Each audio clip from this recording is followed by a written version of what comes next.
Thank you very much for that introduction. Warm welcome as well from my side. My name is Bannwart, as said. My position at Datavault Builder is product manager. And in that position, I have to do not only with developers, but of course as well with sales, pre-sales and post-sales. And one of the challenges we had, and today I'm going to speak about a project we actually did internally. So how we can actually make use of AI to organize our knowledge, which we have in our company better, or make it better accessible. So I'll just share what we have learned along this journey with you. And basically it started out with different roles, different employees which need access to information to fulfill their task. And we have all different kinds of resources where this information is located at. So this is maybe just some documentation about our product. It may be some websites, manuals, it may be wikis or also documents on a file share. And those people need to access this information either if you have salespeople to fill out RFPs or RFIs, you have developers which need to access documentation to see what to change in the implementation, or you also have then support agents. No worries. That made it better. Other side? All right. That fixed it. All right. Thanks. So it's actually quite an easy task if you think you just go in and you get your desired information out of those documents. Now, in order to do so, you need to know where to look at. So it's not just you get this information, you need to know where to look at, and you also need to know how to look. So for instance, if you're looking at onboarding a new employee or new colleague or a new staff, or depending on the keywords you're looking for, instance, you know maybe this there is a document about how this process takes place, or there is also a wiki page about it, but depending on the keywords, you are or you're not going to find it. So what happens then is, well, you will ask someone who knows, and you will reach out to one another. And of course, this process is just very inefficient. So better way to do it is if you are able to actually find that information yourself. And that's just a company internal use case, but also if you think about self-service support from clients, it will also be very beneficial if they can get an answer to their question more straight away than having to reach out to an actual support agent. So we asked ourselves, can this knowledge which is just there in different formats and at different places, be made accessible more easily? So in the end, if I go to a colleague, I ask a question about, well, maybe customer or an employee onboarding, and that colleague gives me that desired information. And I ask the question in my natural language, and from my colleague, I hopefully get a human-like response. But isn't there also a technical solution which can actually achieve that? And yes, there is. And most of you have probably played around or already used some of these solutions. It's large language models which allow us to interact with them in a very natural manner. But there's some challenges with actually using LLMs for this knowledge access. So has any one of you heard about the concept of cream in Datavault? Yes. Well, me neither. So we did our first tests with one of the solutions, and well, it turns out you can ask really silly questions, such as how much cream should you put onto a hop in Datavault Builder? Well, and the language model, it gives very nice answer that this cream is basically business views on top of your vault to then generate some meaningful output, which is, I think, a great answer, and I've learned something from it.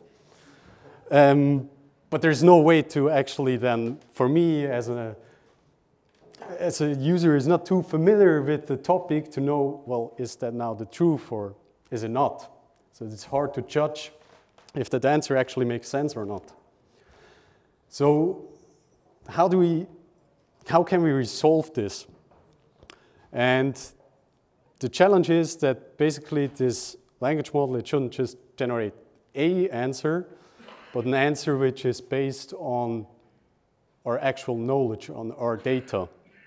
So it needs to understand our product, it needs to understand our processes, specifically also the processes or the context within the industry to actually give the proper answer. So it needs access, especially if we are talking about our knowledge management, it needs access to our information in order to really fine-tune then the responses.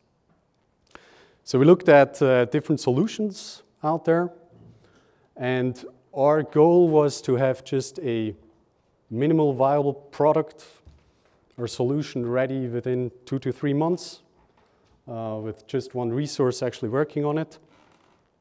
And we looked at different solutions which are out there and which we can use out of the box. And there is, of course, this list is not concluding, but what was the initial question is how can we choose among all these different solutions? How can we choose a solution which actually works for us?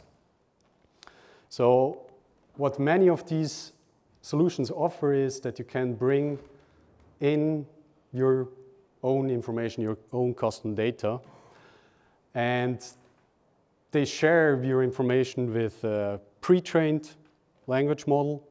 So when you ask that language model, it just accesses your custom data and based on that data generates the response. And you can do this sharing of custom data in different formats. You can create workflows. In some solutions, you can share it as a form of question-answer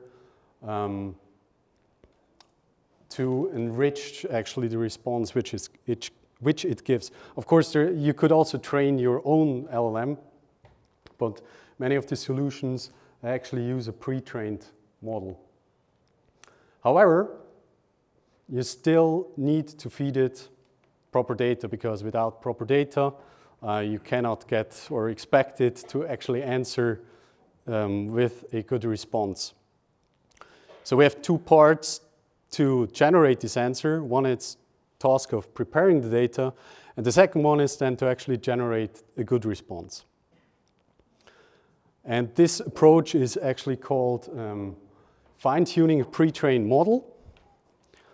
So what we have here is actually not just one language model, which in the end generates the answer, but it's actually 2. So the data preparation task is the first task we have to do. So we have to integrate different sources of data. We have to clean it. We have to prepare it then for the AI to actually use it. And what we need to do there is we have to chunk this data. I will get to this, to make it digestible for the answer. And we then have to do a so-called embedding. I will also get to what that is doing. And then once we have that information prepared for access, basically also for the response generation, there is 2 language models actually then in place. So one is again based on our question, transforming it into an embedding, and then retrieving the information and providing this information to the LLM, which is actually then the generative one, which is creating the response to the user. So we have 2 parts, chunking and embedding here, which I want to explain a bit more in detail. So the embedding part is actually the part which transforms information into a vector representation. So it basically takes a sentence or a paragraph or a document and it transforms it into a vector describing the content of this information. So if I would ask who is the president of Switzerland, it would transfer this question into a so-called embedding. So on different dimensions, being here like, is it a living being on a scale from -1 to 1? Is it human on a scale from -1 to 1? And thereby creating a structure which can afterwards be matched against what kind of information we have stored in our knowledge database. So basically in the end goes in here. If we go back in this process, it goes in here, creates this embedding for the question.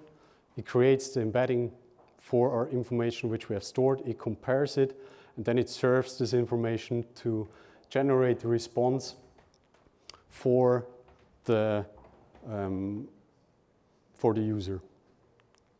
Second part is chunking. And by the meaning of the word, you can already imagine what it means. So it is about documents.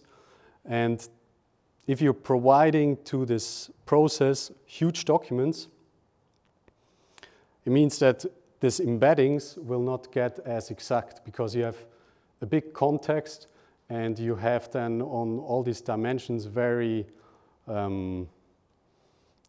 non-specific configurations.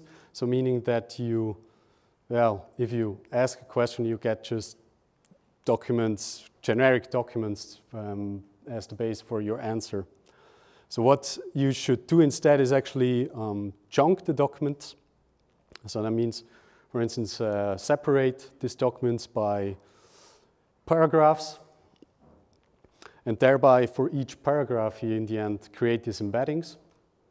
And these embeddings ensure then that you actually retrieve the content which fits the best to your answer. Or, what we'll see later, you can also just then take this as the base and still retrieve the whole document. But it really improves then the quality of the response by finding a better fit for your question.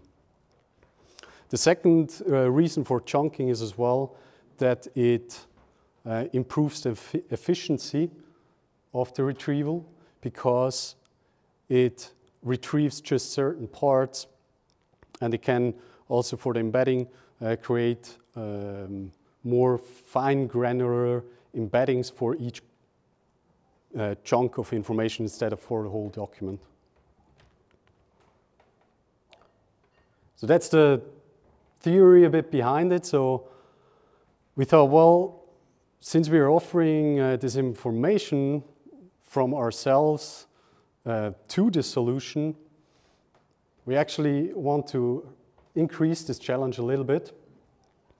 And we want to use a solution which actually just works offline. So we can deploy it on-prem or in a private cloud. We don't want to rely on one of the big providers, and we want to have this run within our own infrastructure. And we want to know if this is actually possible or not. So how does this work in practice when we create then our solution? And this RAG flow, this flow from the user prompt, from the question which we are asking towards the answer we are given by the system. It's first the question, well, for instance, I'm asking, provide a summary describing what Datavault Builder is for. Now the first step is this message is transformed into a vector. And now a similarity search is performed against the data which we have prepared up front. there is actually two steps of retrieval. So first, we are actually just fetching the knowledge chunks which are relevant, and then a second step, we retrieve the whole document.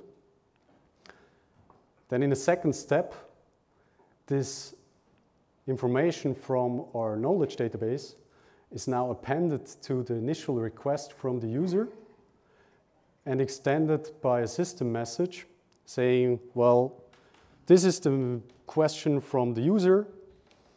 This is the information we have found in our knowledge database. Please generate the answer based on this information. That's kind of a rough summary of how this works. And one of the important things which we tried to eliminate this hallucinations or this imaginative answers is we actually said the system, if you don't know, say you don't know. And because we are retrieving here the context from the knowledge database, we can also say with this approach what the sources which were underlying for the answer which then was generated, what the sources of this information were also. So even if now the generative AI still hallucinates, you can quote or you can cite the sources which led to this answer, so we can actually check on, well, is this what is written in those documents or what is in this video actually there? So what we did is two parts. So for the data preparation task, we had Datavault Builder, loading the data from all different kinds of sources, integrating that data, and also then after the raw vault, chunking the data. And we'll get to why we did this way when we get to this component. And we have the second part, then LangChain, which took this information. LangChain, which is a super powerful framework, basically, to do all kinds of actions in the context of LLMs. So we have LangChain, which creates the embeddings. That's the first part. And then the second part, which we used here, is Ollama, which is used to run the LLM, and Streamlit, which is in the end presenting the user interface. So a little bit more in detail. The Ollama part, that's running actually two language models, one for the embedding and one for generating the response. Why is it two language models? Well, one of them is better to actually generate the response. The other is better to creating these vectors. And we played also around with different kinds of these models, because not all of them suit very well our purpose, like our industry. So for instance, the embeddings, as I've shown you, they have their vectors, and those vectors have different dimensions. And of course, if those dimensions just are, well, is it a technical question? Is it man or human? Is it man or woman? Is it human? Then the vector is going to look the same for all your information. So you need to find a language model for the embedding which actually has different kinds of dimensions which also distinguish your information from one another. And then the second part is LangChain, as mentioned. So that's basically the part which you use to interact with the language models. There's a whole lot of more things which you can do besides just creating these embeddings. There's also integrated loaders to actually load data from different sources and also then publish this data again and push it for different use cases. However, we have split this task of preparing the data and then also using it with our AI into two. And why did we do so? Because we wanted to be able to exchange the AI part. So by separating these two parts and not just doing the data integration as well in LangChain, we were able to say, well, or we are now able to say, well, let's try out a different AI to generate our response. Let's feed this data into OpenAI or an API. We can do that because the data integration, the data extraction layer is not bolted into the solution. And last but not least, what we used just for storing that information which we retrieved from the sources is a Postgres database with a PG vector extension. The front end, that was basically the most straightforward part. We used Streamlit for that, the Python library, which allows to very quickly create a web interface. We have created a bot to then cite the sources here with links. So actually here is a question, then the answer, and then we have all the different sources which led to this answer.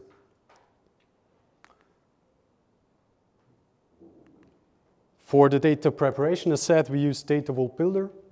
So in Datavault Builder, what we did is we connected to these different kinds of sources, may this be over APIs or database connections, or what we used as well was gRPC connectors to extract the data from the source and to then also persist it in the Vault layer. And now you could argue, why do you need a data vault to do this?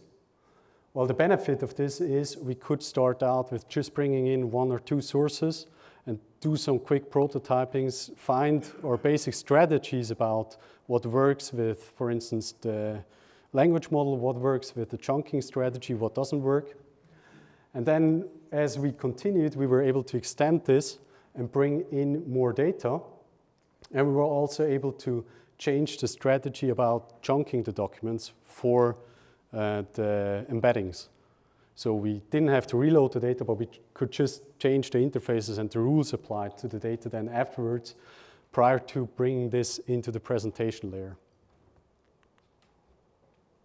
So Datavault Builder currently, as of now, we connect to 10 different data sources.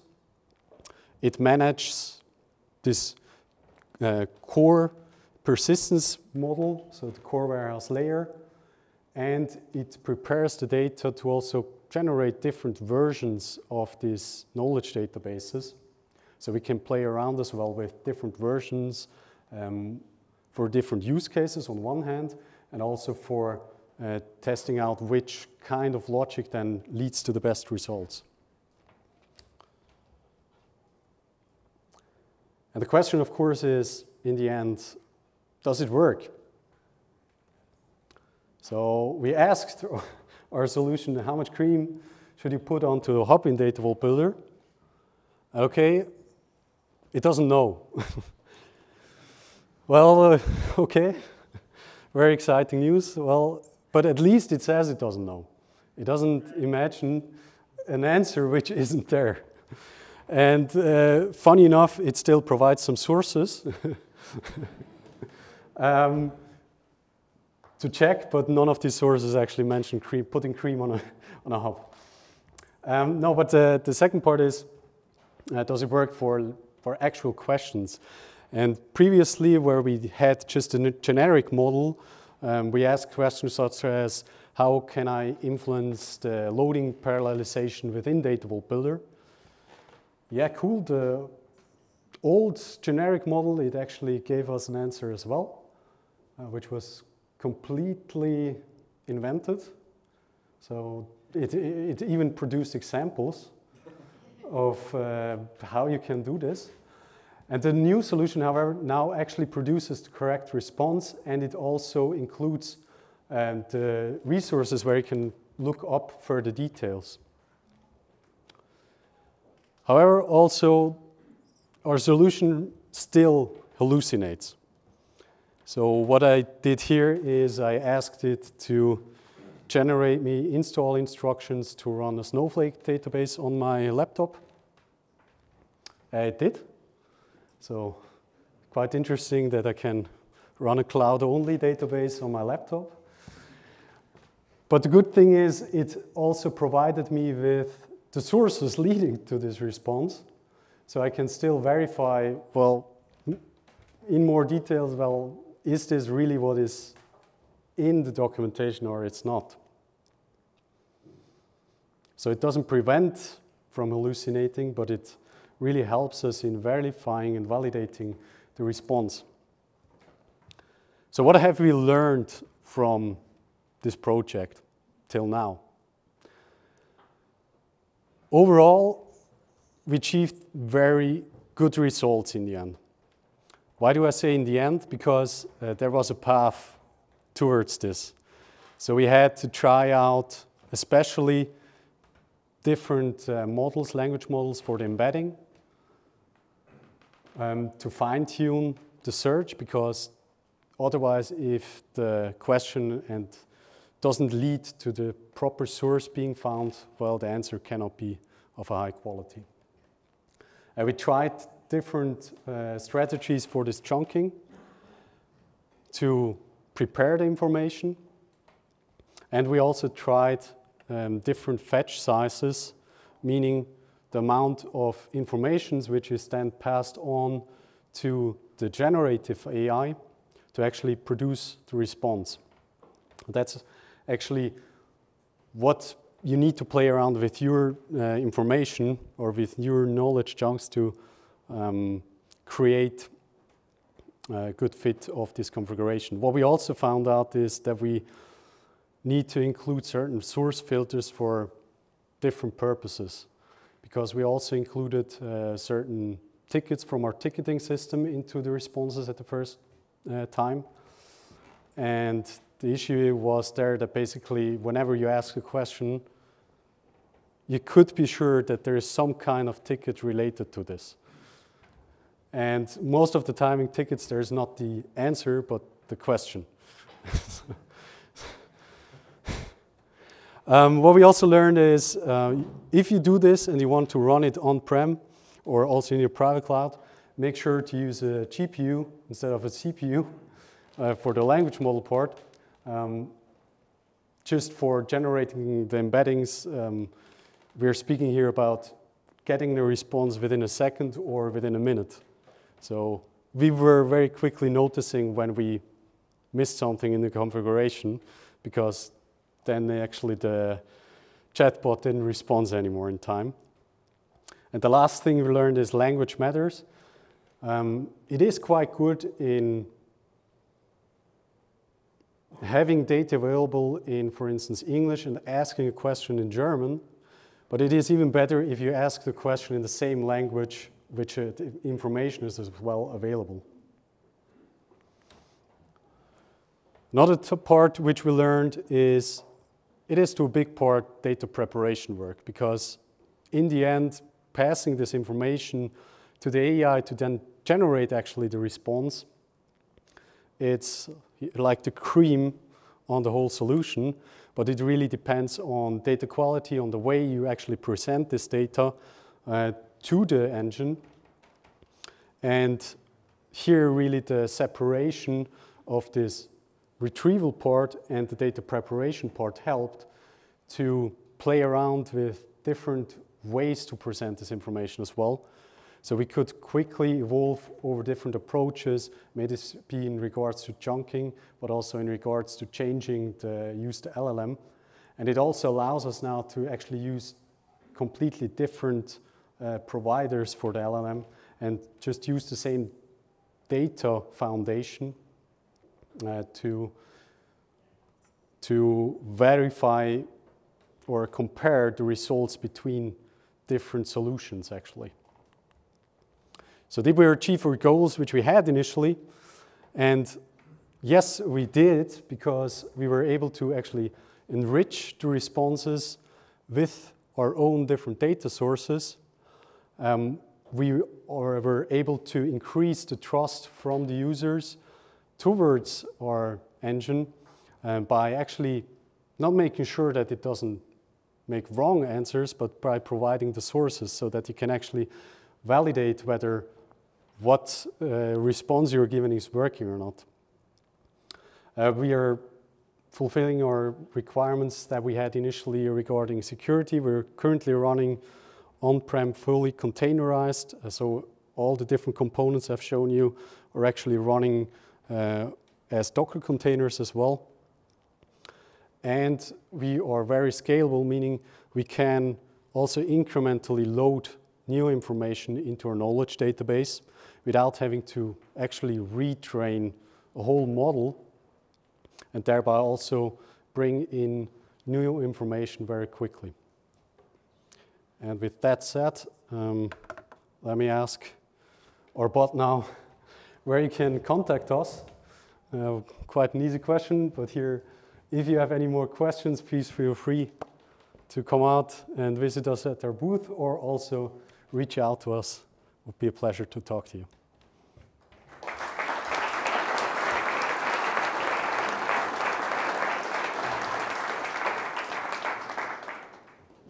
Are there any immediate questions?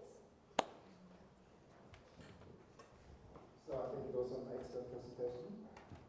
I'd like to know how consistent are the answers if you ask it the same question multiple times? And did you also consider letting the model answer many times and then compare the results to qualify the results? It's a good question. The answers, they differ. So if you look at this here, the answers, they differ, which are generated up here. But what does not differ is the information which is retrieved from the knowledge database. Because if you ask the same question, it will produce the same vector or the same embedding, meaning if it does the same comparison, it will retrieve the same knowledge chunks. So basically, what you can verify is, and that's also what we do in the testing of the solution, is we don't verify if the answer is the same, but we just verify if we change something on the model, we verify that still the same information is retrieved, because that's where we can actually test. We cannot test if the answer is always the same, because the language model will decide to give you a different answer, even if the generative language model is going to give you a different answer, even if you ask the same question. Yeah, but you could, many companies are doing that. They maybe ask you to give 50 or 100 answers, and then they have another LM to compare those answers, and then give the best one. Yeah, we didn't go that route. The route we actually took also from a perspective to make it more trustful was to say we don't even generate the response here, but in the first step we just present the information to the user which is there, and then in the second step say, well, do you want an answer to be generated? Because, and that's the fun part about the solutions which we looked at, the commercial solutions, some of them are actually doing that. So they're just doing this. They are not actually doing this generative part, but just doing the search part. Because they say, well, the quality of the answers is just not stable enough, and they didn't manage to get it as stable. So we thought, well, we're just playing around with this. There's commercial solutions available which also don't see an actual solution to stabilize those responses there. Does that answer the question? Yeah. Actually, if you could take the questions into the networking break, so we can take a little breather. Thank you. So enjoy the next networking break. Thanks.